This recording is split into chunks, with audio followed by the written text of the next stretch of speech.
and welcome back to the Hot Pod. I am so glad you're here. I cannot wait to share this episode with you. I am so excited for our guest. I cannot believe they are actually going to sit in the sauna with me.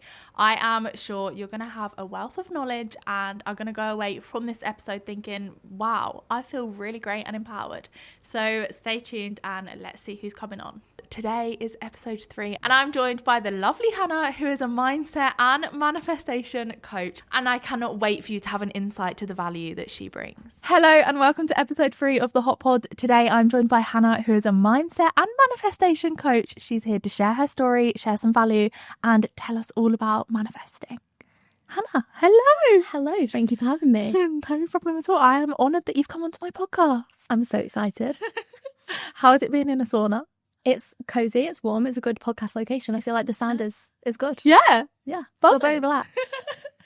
Love that. I am so excited to have you here. I'm so excited to hear about your story, about why you've chosen to do mindset work and how you're helping people.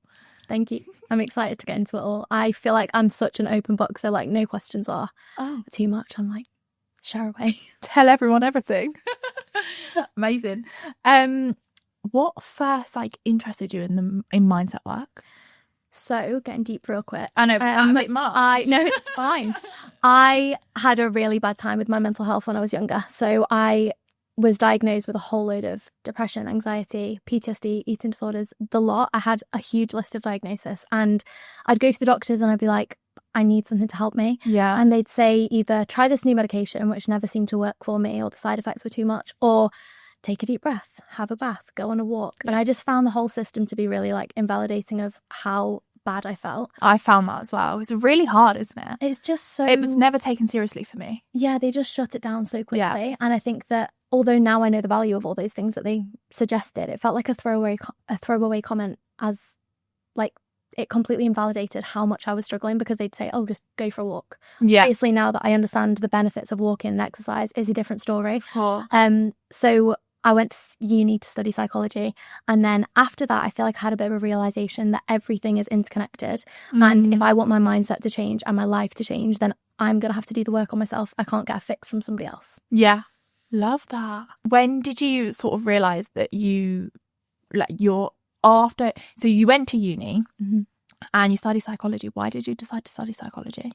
I just had the urge when I was moving into sixth form, so when I was choosing my options, that no child would ever feel... I didn't want any child to feel the way that I'd felt growing up. I always say that. I feel like that's what makes people kind of take that step to create change. Like if you have been through something that's so traumatic or so difficult that you really, really struggle with it, you never want anybody to experience that. So I just thought, I want to figure out why I felt so bad. So I just became obsessed with the brain, psychology, and I thought I was going to go down the route of clinical psychology. Yeah. But then the more I delved into psychology and the way that the world works and medication and different options, I realized that wasn't for me. And I came into more of the holistic spiritual side. And I pair that now with psychology, and it kind of creates the perfect match, I think. Yeah, amazing. You said about childhood. Are you happy to share what you went through in childhood? Yeah, I'm an open book, because I think as well, the more people speak about trauma and the things that they've been through, the more, not that it normalizes it, but highlights that it's not okay. Yeah. Because I think at the time when I started going through what I was going through, I had no idea what was wrong. Yeah. And I find that a lot on my social media pages when I've started talking about things and being in foster care, how so many people don't know. So many people, it's not something that they have ever lived in or been through, and they don't know. Do you know what I mean? Absolutely. So I was 11 when I first had my first panic attack. Wow, that's young, isn't it? So young. And I think I look at 11-year-olds now and I think you are so tiny. So I was still in primary school, and my dad growing up was an alcoholic, so we'd stayed at his house. We were staying in a hotel, and he got really, really drunk. There was me and my 2 younger brothers, and he passed out. And in that moment, as an 11-year-old, you think I can't leave this room. I can't escape. I didn't have a phone. So now looking back, I know that it was my fight or flight response activating, being you need to stay safe in this situation. Yeah. And having the understanding of my brain now, I understand why my body did the things that it did. But I genuinely thought I was having a heart attack. I look back and I think I was in that room thinking I'm going to die and my brothers are going to be left on their own, because I thought I can't leave this room. I remember thinking, like, if I leave this hotel room, I'll get arrested because I'm a child and I can't go out on my own. Yeah. So that started like a spiral of anxiety for me. For years, I suffered with panic attacks and anxiety in every single area of my life. It affected my school, and then it kind of spiraled into depression. I'd always had really, really bad body image from the age of 8. I remember being in primary school and being in a swimming costume and thinking, like, I'm obese and like I hate the way that I look. And I look back, I was just a normal 8-year-old. Like, I was tiny. And so that spiraled again, kind of with the anxiety and depression, into an eating disorder, and everything kind of Just changed pulled together. pulled together, and I was just a mess basically. So it kind of all came to a head when I had a very toxic relationship when I was about 17, and that's when I got diagnosed with PTSD, which actually started all of the healing journey. So now I'm so grateful that actually happened, because I think otherwise I would have been on this like downward trajectory for the rest of my life. Yeah. More and more diagnosis and like more and more things going wrong. So I got that diagnosis and I was like, do you know what? Everything in my life feels rubbish right now. My whole childhood I've suffered, and I don't want other children to feel like this. Yeah. So at first it was like an attempt to help other people, and in exploring all the options I kind of helped myself. So that's how I started like Mind Map Mentality. It was a blog to help other people, and as I went through uni and did more qualifications, eventually it became my business. But had all that childhood trauma not happened, and I witnessed a lot of domestic abuse and a lot of different things, and obviously the alcoholism, and even small things like the way that in my family there's been a lot of mental health issues. The way that people speak and the things that I was witnessing massively contributed to my mental health. And it got to the point where I was like living the life that I didn't want to live, and I was like, no, I don't want my kids further down the line to have this version of a mum. So I think now that I am a mum, I'm so glad that I did all that work, because otherwise, like you say, it takes a lot to break that cycle, doesn't it? And to move into a new version of you. Absolutely. Like, it's huge to break a cycle, I think. And I guess my question is, why did you decide to break the cycle? I think I was just sick of living the way that I was. Like, I felt so rubbish in my body. I didn't feel like I had a space to switch off. I didn't have any area of my life that I enjoyed, because school was hard, work was hard. I didn't enjoy like being at home because I didn't like my body. Every day felt like a battle. And it got to the end of that relationship and I was like, I am fully living like a victim. Like, everything's going wrong for me. Like, I can't get out of this cycle. And I was like, if I'm going to do that and if I'm going to create change, it has to come from me. So I had to just choose one day to start looking for the good things. And that was like the start of my journey with manifestation, to kind of just shift that mindset a tiny bit, and it just opened up so many doors. Wow. And I think a lot of the time people say, oh, just do the work. But like, what actually is the work? So I think it's personal to every single person. So I think this is why sometimes with like courses and like online one-off things, people can think that, or with books, like self-development books, people can think this book is going to change my life, and it might, if you apply it to your personal circumstances. But if you just take what anybody else is saying, whether it's an author, somebody else on Instagram, somebody else's like situation, their life, and you try and kind of create a carbon copy of their work, it might be that waking up at 5 a.m. and going for a run really works for them. But for other people, they might be like me right now, sleep deprived, and in a season of life where that isn't going to work for them. So I would say look at your life holistically. So for anybody that wants to work on their life, start with a mind map. So this is where my business came from. I wrote down every area of my life and I rated it from 1 to 10. And the areas that felt really heavy, sometimes people encourage you to focus on one area. Say it's like health and fitness, focus on that. But I feel if you only focus on one area at a time, every other area will suffer because you hyper focus on that one area. So I'd say the work starts with looking at where you are now and being honest with yourself about how good or bad you feel in each area of life.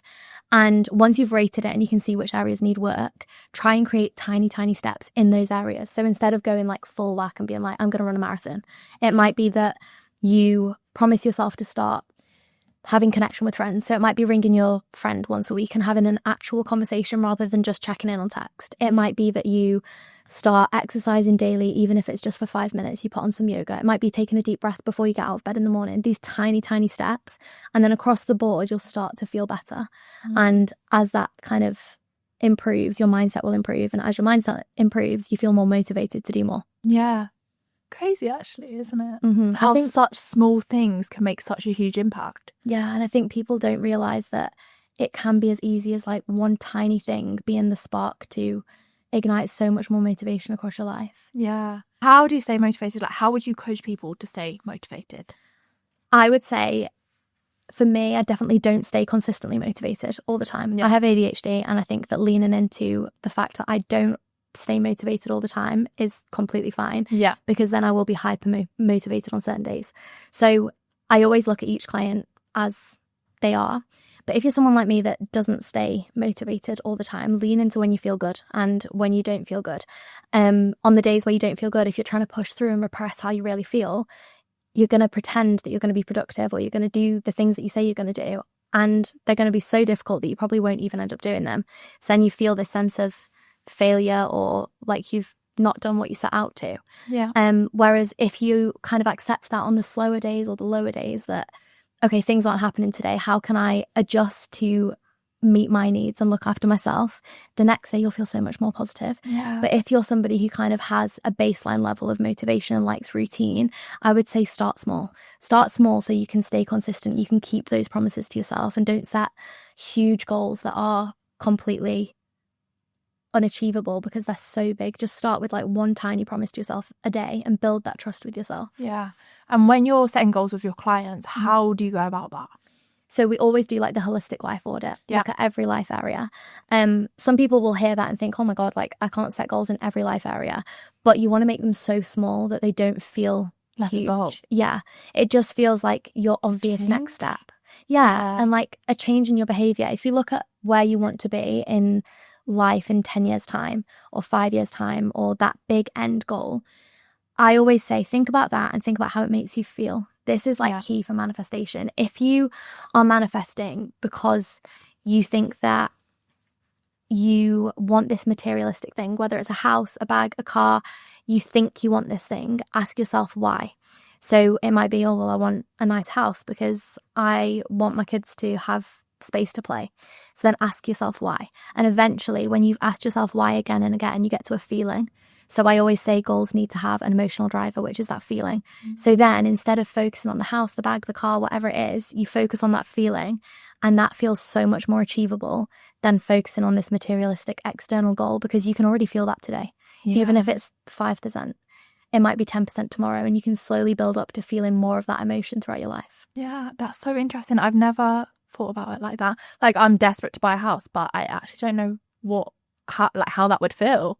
So something I need to work on. Yeah, and thinking into like why you want the house. Like you have a certain house in mind, which we all do. Yeah. But then thinking, okay, so maybe it's that you want a big garden, or you want a big living space, or a communal dining area, like all those specific things. Yeah. You don't have to manifest a specific house, but you can focus on how that house would make you feel, and then forget the house and focus on the feeling, and the house just kind of comes naturally. Yeah, amazing.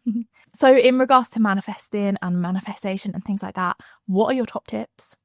So I would say understand the law of attraction and the law of assumption. Right. So without going into loads of detail, the three main assumptions of the law of attraction are that like attracts like. So everything vibrates, and everything that vibrates on the same frequency is on the same wavelength. So if we raise our frequency to the things we want to attract, it's going to come into our life. Nature abhors a vacuum, which basically means that nature, the universe, whatever you believe in, will fill a gap if you create it. So the best thing to do, I would say, top tip, if you want to manifest something, start clear out like not only physical things in your house, in your environment, but like people that are holding you back, beliefs that are holding you back. And when you create that space, the universe will fill it with something else that's more aligned with the wavelength you're showing up as. Yeah. And thirdly, that there's always a positive in any present moment. Now, I always say when I say that, people can find it really invalidating. If you've been through something really traumatic, for someone to just prance in and say, oh, there's always a positive, there has to be a little bit. Yeah. And even if you can't see it in the moment, you'll look back and think, actually, and it doesn't have to level out. It doesn't mean that thing that you went through that was so traumatic means that you have to end up with something that's equally as good. But it might be that you've been through something traumatic and 10 years down the line, it leads you to meet somebody that you're friends with for the rest of your life. Yeah. Or you have a common interest with somebody that then sparks a connection. Yeah. So I would say decluttering and using those 3 assumptions to live your life. Like every day, think about, okay, if I want to attract XYZ, how am I showing up? How can I raise my frequency? And how can you raise your frequency? Okay, the biggest thing to raise your frequency is gratitude. So yes, everyone focuses on what they want to attract, and it often triggers your mind to be like, okay, but I don't have that now. So if you want to manifest more money, is a good one, because everybody tries to manifest more money. Yeah, of course. First of all, acknowledging that money is just a frequency and we exchange it for things takes so much, like, it takes money off a pedestal, because so many people believe that, oh, I can't come into money doesn't come to me, I never have money, I can't hold on to it. But if you recognize every time you spend money, you're exchanging it for something, even if it's something you really don't want to pay, like your rent or your council tax or something that doesn't feel like you want to spend it, you are actually exchanging it for something that you do want. So every time you part with money, if you can be grateful for it, it raises your vibration to the wavelength of things coming to you and the things that you want to attract more of. So gratitude in every area of your life, 100%. So how do you practice gratitude? So for me, I see it as more of like a mindset shift. So throughout every day, I'm just naturally now grateful for everything that I pass, and I think it takes a while to get to that point. So for people that have never practiced gratitude, I'd say start waking up in the morning and asking yourself, what's the best thing that can happen today? Because then you'll start looking for the good things. And at the end of the day, ask yourself what you're grateful for today. Again, it tricks your brain into focusing on all the things that you're thankful for, and then you start to pick the best one, and you also go to bed on a really positive note. Yeah, you do. Okay, cool. Every morning I write 10 things I'm grateful for. Is that an effective way to do it? Yeah, I think it's whatever works for you. I think people will say you have to do this to get manifestation results. And the truth is, you have to believe what you're doing is working. That's it. So you could believe that you had to stand on your head, sit in a sauna, close your eyes in the shower and manifest. And if you believe that will work, it will. Because manifestation isn't this like spiritual thing where there's no explanation. It's your brain switching on the reticular activation system, which basically puts filters on your reality to show you what's actually around you. So where you're consciously thinking, I want to buy a house. If you're thinking about that all the time whilst being grateful for the things around you, your brain is going to look for more of the good, because you're going to start to notice them. I always use the example of, if you'd been asked how many red cars you saw on the way here this morning, you wouldn't be able to tell me. But on the way home, if I said count the red cars, you'd see them everywhere. Yeah. So it's the same with being grateful. If you're grateful for what's around you now, you start to notice more because your brain switches on. Yeah. And how do you actually manifest? So it doesn't have to be a case of sitting down with your journal and writing out your future. It can be. I think if I ever have time and the mental clarity, having kids, if I ever have space, I would sit down and maybe write about a day in my life in a year's time, as if it's already happened, really feeling into the feelings that I would feel. But on a day-to-day basis, especially if you're a mum or if you're busy, if you've got a corporate job, it can be really hard to manifest because you think, well, I need separate time. So if you can build in the habits into your daily routine, so like maybe if you're trying to manifest a car, when you're driving the car that you currently have, thinking about how you'll feel and how it would look and visualizing the dashboard of the car that you want, you're going to be raising your frequency to the feeling and the wavelength of how it will feel when you've got that car. So whatever you want to manifest, start noticing how it would make you feel and how that feeling is already present in your life right now. Okay, so interesting, isn't it? And I guess when your clients come to you, they're often quite stuck and not knowing how to manifest and how to make their lives better. What would you say to someone that currently feels stuck? I think that because I blend the manifestation and kind of like the woo-woo side in with psychology, I always want to validate anybody that is feeling like there's no way out, because I was once that person. And doctors were saying, try this, try that. And when you're in that space and you feel so awful and somebody's saying, oh, just be positive, that doesn't help. It's actually going to make you worse. Because if we try and trick ourselves into doing these things like affirmations or different practices, and you're telling yourself every day, I feel happy, your brain's going to say, no, you don't. You don't feel happy at all. So I would say that if you are feeling stuck and you feel like there's no way out, start to make those tiny changes, like when you're practicing affirmations, instead of saying I'm happy, you can say I'm choosing to start seeing more happiness in my day. Right. That might be 1%. It might be one tiny moment where you just don't feel horrendous. You don't even feel happy, but you don't feel horrendous. Yeah. So then your brain can't argue with that. So I'd start small. And like I said before, keep the promises to yourself that you make. If you promise yourself that you are feeling so stuck, you feel like there's no way out, but you're willing to give it a go, give yourself the challenge of saying one nice thing to yourself per day. Yeah. Or focusing on one thing you're grateful for. Because even if you are in like the pits of depression and everything feels horrendous, if you look for it, you'll find one thing, and then the next day you'll find something else. And it's not about this huge shift. It's about those small changes that make massive, massive impact. Yeah. And how do you think breaking the cycle has, I guess, changed your life? I think since becoming a mom, it's so prevalent. I think for me, one thing when I was thinking about how I've broken the cycle, one thing I'm so aware of is the impact of language and diets and diet culture that had on me growing up. Yeah. Really, really bad relationship with food, bad relationship with my body, was witnessing all sorts of different diets and cleanses and all sorts of things. And my mum's very aware now that it was quite damaging, and she's very much open to me speaking about things the way that I do and how I'm doing things differently with my kids. But to break that cycle, because I think that was probably what affected me the most, we don't speak about bodies badly. We don't label bodies. I never, ever, ever will speak negatively about myself in front of my children. Yeah. Even if I feel absolutely horrendous, you will never catch me saying anything in front of my child. We don't label foods as good or bad. We say like things like a sometimes food and an always food. I would never say that I was like restricting my diet or changing my diet in front of my child, and it has such a big effect on her. Yeah. And I think you realize through the eyes of especially toddlers, like they are brutal. Yeah. Savage. They say things as they see it. Yeah. So like when I'd had Frankie like not long ago, he's literally 4 months old, and Matilda had said to me the other day, she was like, your belly is so big. She was like, are you having another baby? And like inside I was thinking like, oh my God, like my postpartum body is not what I want it to be, but like I have just had a baby. Yeah. I thought toddlers say things, they're so brutal and so honest. And I thought like in this moment, I could like recoil and go back into myself and that teenage version of myself and think, oh my God, I've got a bit of fat on my belly. But in the actual moment, I was like, yeah, I've just had a baby and like mommy's body's done what it's meant to do. And in that moment, I thought like I'm breaking that cycle. Like she's going to grow up with body neutrality and not think that having a bigger stomach or a smaller stomach means that you're better or worse. It just is what it is. Yeah. Wow. And that's something you're going to be so proud of in years to come. Yeah, I think I have moments now where I'm like, oh, like that is having an impact on her in a way that I would be proud of. If my younger self could see me now, she'd definitely be proud. Yeah. And what is your relationship like with your mum? We're like best friends.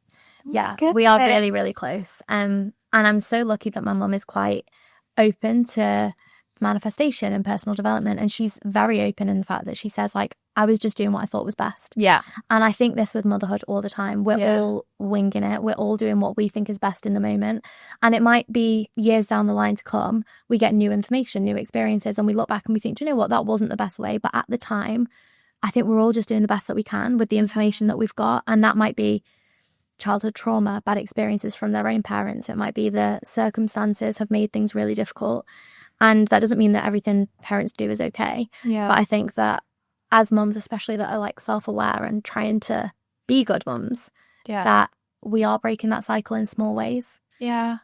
But yeah, my mum she's amazing. And I think she's very receptive to things. So I remember when Matilda was a baby, she'd said like, I'm like fully outing her, but we were on a walk. Matilda couldn't even talk, or like she was a baby, and my mum had called herself a fat pig, and I was literally, if she listens to this story, but she'd called herself that on a walk, and Matilda was like probably 3 months old, and I was like, I'm gonna shut that down right now. Yeah, we are never doing that. And she was like, she can't understand me, and I'm such a believer in like energy and subconscious things going in. So regardless of whether she understood or not at that age, I had to set that boundary from the get-go. But my mum's been so good. And has she respected that? Yeah, completely. That's so good. The other day she said to her, and we're so close, she lives across the road from me, so she's always around my kids. That's nice. And the other day Matilda was like having a meltdown, and my mum was like, Matilda, stop crying. I was like, Mum! I was like, Marie, don't say that. And she was like, why? And I was like, because then it's going to teach her that she can't cry and she can't show her emotion. So we're not going to say that. And my mum was like, oh, okay. And then she just doesn't say it. So good. So she is really responsive to That's how I so do things. good. Yeah. Because I find a lot of the time I hear stories of, oh, I've set that boundary with my mum, but she doesn't respect it. And I've definitely had that. Like, I've had times where, like, I've set boundaries and it's just not respected. So I think it's that generation as well, isn't it? Oh, it's The a older massive generation generations thing. sometimes look at us and think, like, We're crazy. They don't know what they're They're doing. woo-woo. Yeah, we've done all this before and we know the right way. Yeah. And then actually, if you look at, like, all their children, how we've turned out, it's like, oh, maybe it is good that we're changing things. Yeah. What is, on the topic of being woo-woo, what is the most, like, woo-woo thing you've ever done? I don't really talk about it a lot, but definitely mediumship.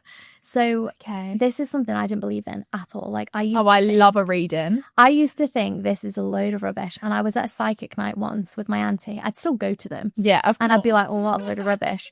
And these two psychics were like, oh, your grandma's with you. Her name's Molly. She lives in this house. This is what her life was like. You're at uni. You're thinking of changing your career. All this stuff that was like accurate. And I was like, oh, what a coincidence. And then at the end, they were like, can you just stay behind? And I was like, that's okay. weird. And they came over and they were like, you can do this, you know. And I was like, yeah, we're all right. They're trying to get me into some training course or something. And they were like, we want to train you up. And I was like, there we go.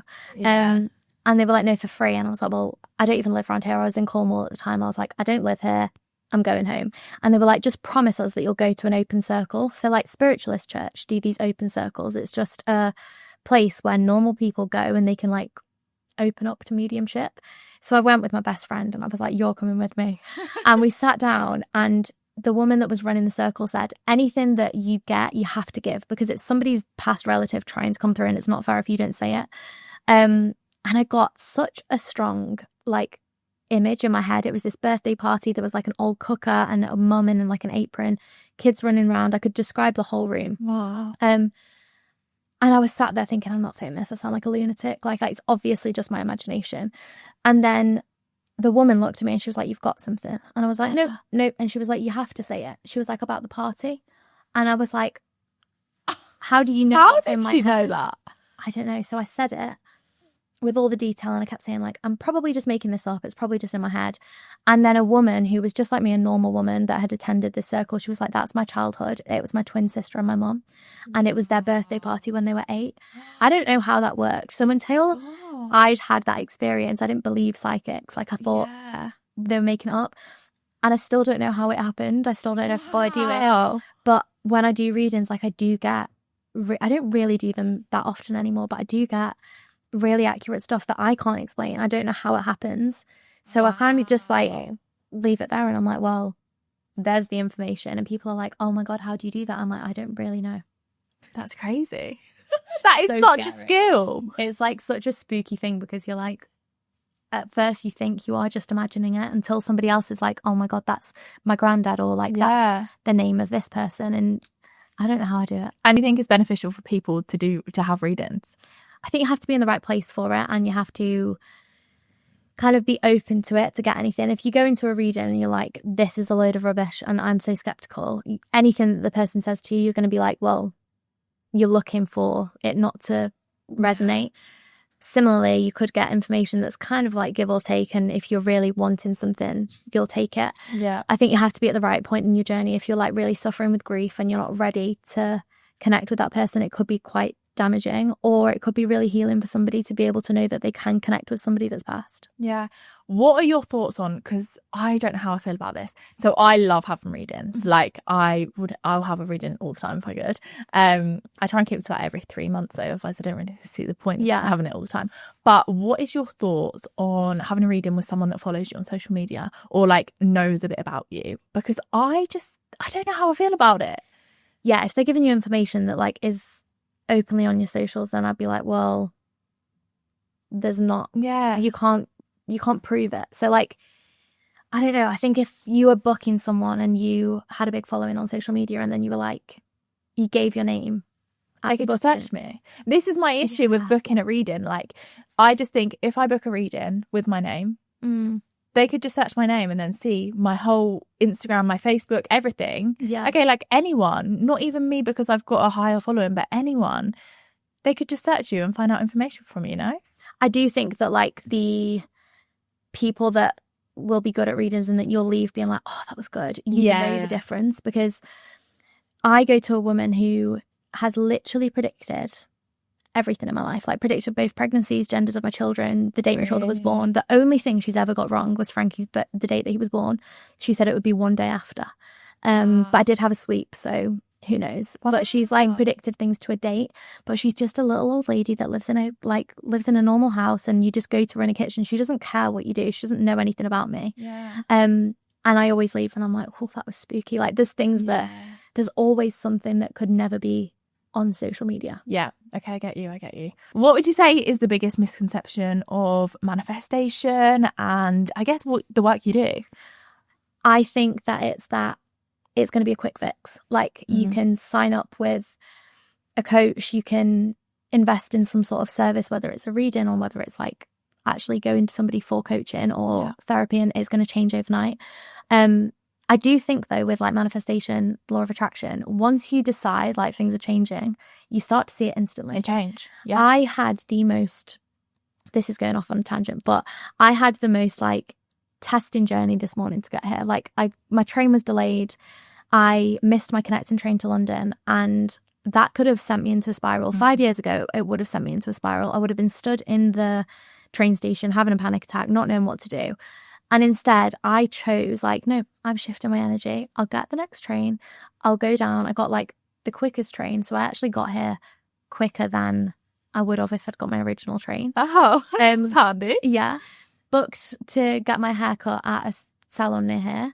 Nice. So I made it just in time for my appointment. Yeah. And then I feel like when my Uber was cancelled, I looked at it and I thought, well, it would have taken me longer to get here. So I would have been later getting here than if I'd just walked. But had these things happened 5 years ago, I would have been like, oh my God, my Uber's cancelled and like my train's been cancelled. This is such a bad day. And when you think that, it is going to be a bad day. Yeah. So I think that just acknowledging that the shift happens whenever you're ready to make it happen. Yeah. So if you decide today's going to be a good day, it will be a good day. No matter what life throws at you, you can still shift your mindset and your perspective. Yeah. When I Google like how to manifest, everybody says do the 369 method. So like what are I your said, thoughts? yeah, I love the 369 method. Right. And But how do you remember? Because I don't remember. So like mum life takes over and then I'm like, I've done 3. Can I do 6 and 9 together? Yeah. Well, since having kids, I think my whole manifestation routine has changed, because who has the time in the middle of the day to whip out? What is your manifestation routine? It's just shifting my mindset, literally Right. just doing that. If I ever have like extra time in an evening, if there's a very rare occasion when I've got them both to sleep, I'll like go on Pinterest, look at the pictures that make me feel the way that I want to feel. I sometimes have like strategy days with myself to be like, where do I want my life to go this year? So I do the mind map and I look at like by the end of the year, what are all these areas going to look like? So business, family, socials, career, relationships, all these different things. And I write them as if they've already happened. But on a day-to-day basis, I'm just going through life thinking about what I'm grateful for and thinking about the mindset that I want to have, looking for the good. Because when you do that, you don't have to sit down and journal. You can be driving in the car with the kids, and I include Matilda in all of this as well. Like we go to nursery every day and we're like, what's the best thing that's going to happen today? And she'll tell me what the best thing is, and she started doing it back. So yesterday we were driving to like this music event and she was like, Mommy and Daddy, what do you think the best thing is going to be today? And we were like, we don't know, Matilda, what do you think the best thing's going to be? And she's already thinking about how good the day is going to be. It's like mom life can take over and it can be a lot, but if you can just have the kind of momentum of we do this together and it's incorporated into all your routines, you stack it onto habits that you've already got. So maybe you wake up and you always have your coffee. Make it that every morning when you make your coffee, you ask yourself what you're going to do today to make yourself feel good. You say one positive affirmation to yourself. Or like when you brush your teeth, you do that twice a day. That's perfect time to do your gratitude and your manifestation. So the 369 method will work for some people. But if you believe, if I don't do the 369 method, my manifestations won't come in, that's what you're giving off. Your belief it's not working for me. So therefore, your brain sees evidence that it isn't working. Instead of thinking, sometimes I'll do the 369 method and sometimes I won't have time. But either way, it's fine because I know that my results are going to happen. Yeah. What is the biggest mindset mistake you see people making? toxic positivity. So pretending that you're positive all the time and saying to people sometimes saying to people like, you have to be happy all the time. No. Manifestations aren't going to work. You have to always be high vibe. It's so toxic, because then when we do feel sadness, anger, jealousy, rage, whatever it is, we try and repress it. So then we pretend that we're happy, and your happiness levels can't go up as much as they would if you just felt the feeling. Right. So we label feelings as like good and bad, and the bad ones we think avoid, but they sit there and we store them in our bodies and we store them in our energy, and your mindset will keep reverting back until you felt the feeling. Yeah. So you know those days when you're really teary and you're like going through life and you think, I'm going to cry any minute. Let yourself cry. Like, why are we all not crying? So once you've done that, you'll feel so much more happy than if you try and get through the day and you continue feeling teary for the rest of the time. So I always say just feel the feelings, and then your vibration and your mood will lift so much quicker. Okay, amazing. And how do you lift your frequency and keep a high vibration? I'd say just being authentic and like living in your truth. So what if you don't know what your truth is? I think that at our core, we have like our most authentic self. So that's the version of us that like is truly aligned with what we're meant to do, what we're here on this planet to do. Yeah. And often that gets clouded by like the judgment of other people, our lived experiences, our beliefs that we've picked up along the way. So if we can peel all those layers back and get back to, okay, when you start thinking about that, you'll have thoughts coming in and being like, oh, but they might judge me. Or maybe you've got this one like burning passion or this goal that you have, and you start thinking about it and you think, oh, but what about the girls from school? So then you address that and you peel back these layers and you work through it. And then eventually you're left with like this passion or this kind of mission in this lifetime where you're like, okay, this is what I want to do. And if every day you live in alignment with that version of yourself, like the true highest self version of you, you're already going to be moving towards those goals and living in that high frequency. It's just slowly decluttering the people, the experiences, the beliefs that you've kind of picked up along the way that don't serve you. So interesting. And obviously people can access you and your work. Where can people find you? Have you got anything like coming up? Have you got any days? What sort of things can you offer the listeners? So my Instagram is the best place to find me for business. It's mindmap_mentality. My website's just the same. It's on there, mindmapmentality.com. Coming up, I have a new event that I've started doing this year, which has taken off really well. And they're like a series of manifestation dinners. So I think in this work, I have done it for years. A lot of things are like morning wellness focused. They're often like linked with Pilates or yoga, which I'm such a fan of, but nobody ever does anything where you can dress up and have like a wellness focused night out. Yeah. So I've started doing these private dinners. So my next one is at the end of March and it's called the Spring Activation Portal. So it's a private dining experience. We've got like manifestation workshops, mindset workshops. We're doing like a creative activity where we'll create our own affirmation cards. And it's like a luxury experience to get dressed up and to do something for yourself. That's so cool. Rather than just like having to feel like you're going to a fitness workout as well as your mindset. So you'll still have a nice time, but you'll leave with like new mindset tools, manifestation tools. I had one in January and it just went really well. So yeah, I'm going to do them quarterly throughout the year. Nice. I do have one more question. How do you change your mindset? If you're in like a negative mindset or you are really trying to change your mindset, but you can't, how do you do that? Be really honest with yourself. And if you are stuck and you keep trying and you keep falling back, is there something that you're not addressing? Because so many people will stay in that like victim mindset of, I can't change, things aren't happening for me, because there's like one big block that they've not addressed. And maybe it's because they're not ready to be honest with themselves. And I don't say that to be like, oh, it's a them problem, because I have fully been there where I don't really want to change. Change is scary and our brain will try and steer us back into the comfort zone, even if that is 10 times worse than the reality that we could be living. Our brain will choose familiar situations over new ones. Yeah. So even if change is going to create positivity, our brain will try and scare us back into staying stuck. So you have to be really honest with yourself and you have to be ready to be uncomfortable and still try and push through that. Yeah. And would you say the more uncomfortable you are, the more work that's happening? Yeah, and it's about to get better. Yeah. So you're going to, when you leave your comfort zone, your brain's going to say, this is scary, this is new. Your nervous system is going to be like, oh my God, get back to where you were. And it's the same with like, I used to work in addiction coaching, and clients that come to me with like addictions to alcohol, drugs, anything. When you're at that point where you're like, oh my God, this is terrifying and I want to revert back, that's when you're about to push through to the next level. Yeah. So when you're at that point where you're like, oh my God, this is terrifying, that's when you need to just push through a little bit more, and you'll feel that sense of relief. What are 3 things that the listeners can do today after this podcast to change their mindset? Okay. To help them change their mindset. Yeah. I would say list 3 things that you're grateful for right now. Yeah. So in this moment, look around you. It might be that you have your phone, your laptop, your kids, something going on. Ask yourself why you're grateful for each of those things. So you've got your gratitude list, but also why. So we've got gratitude. I would say do the holistic life audit.